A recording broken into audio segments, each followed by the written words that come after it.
اعوذ باللہ من الشیطان الرجیم لا حول ولا قوة الا باللہ العلی العظیم بسم اللہ الرحمن الرحیم۔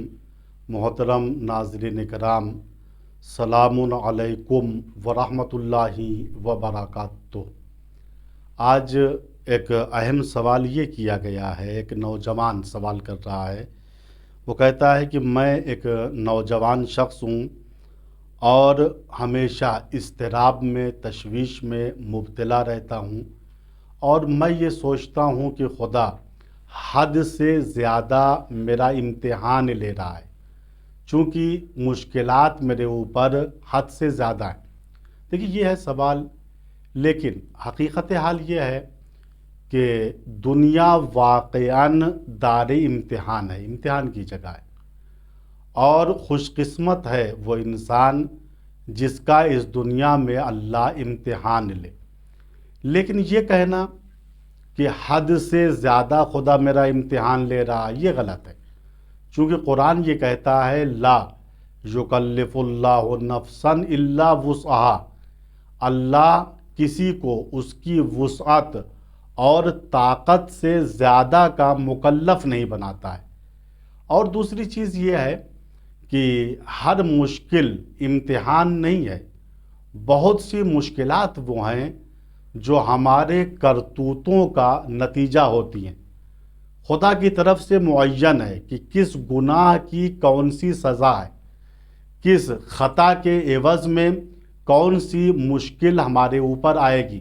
مثلاً اگر تم ظلم کرو گے تو اس کا نتیجہ ویرانی ہوگی، چونکہ قرآن نے کہا فَتِلْكَ بُيُوتُهُمْ خَاوِيَةً بِمَا ظَلَمُوا، یہ جو اجڑے ہوئے گھر تم دیکھ رہے ہو، مکان ہے مگر مکین نہیں ہے۔ اس کی وجہ یہ ہے کہ انہوں نے ظلم کیا تھا، ظلم کی وجہ سے ان کے گھر ویران ہو گئے۔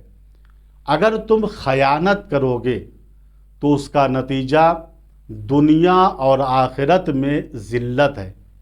اسی کو قرآن نے کہا ما اصاب من مصیبت فبما کسبت ایدیکم ویعفو عن کثیر، دیکھو جو مشکلات تمہارے اوپر آتی ہیں، یہ مشکلات تمہارے کرتوتوں کا نتیجہ ہے، لہٰذا اپنے کو افعال خیر میں ڈھال لو، اچھے کام انجام دو، تو انشاءاللہ تمہاری زندگی اچھی رہے گی۔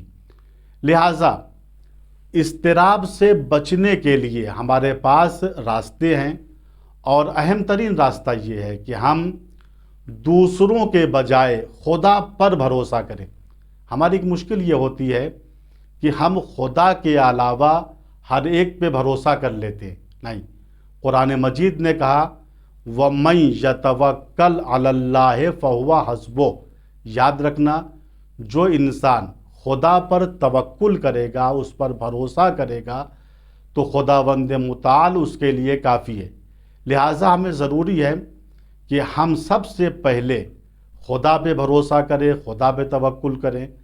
اور دوسری اہم چیز، اگر ہم چاہتے ہیں کہ اضطراب سے نکلیں، پریشانیوں سے نکلیں، تو ہم کو چاہیے کہ ہم اطاعت خدا کریں، ہم اعمال صالحات کو انجام دیں، چونکہ قرآن نے وعدہ کیا ہے کہ وَمَنْ عَمِلَ صَالِحًا مِّن ذَكَرٍ أَوْ أُنثَىٰ وَهُوَ مُؤْمِنٌ فَلَنُحْيِيَنَّهُ حَيَاةً طَيِّبَةً، جو شخص بھی اعمال صالحات انجام دے گا، چاہے وہ مرد ہو چاہے زن ہو، تو قرآن نے کہا اگر حالت ایمان میں تم نے اعمال صالحات کو انجام دیا تو ہم تم کو ضرور حیات طیبہ عطا کریں گے۔ لہٰذا ہمارے لیے ضروری ہے کہ ہم خدا پہ بھروسہ کریں، اس پر توکل کریں، اس کی اطاعت کریں۔ اور اہم چیز یہ ہے کہ الا بذکر اللہ تطمئن القلوب، اضطراب سے بچنے کے لیے بہترین راستہ یہ ہے کہ ہم ذکر خدا میں مصروف رہیں۔ والسلام علیکم ورحمۃ اللہ وبرکاتہ۔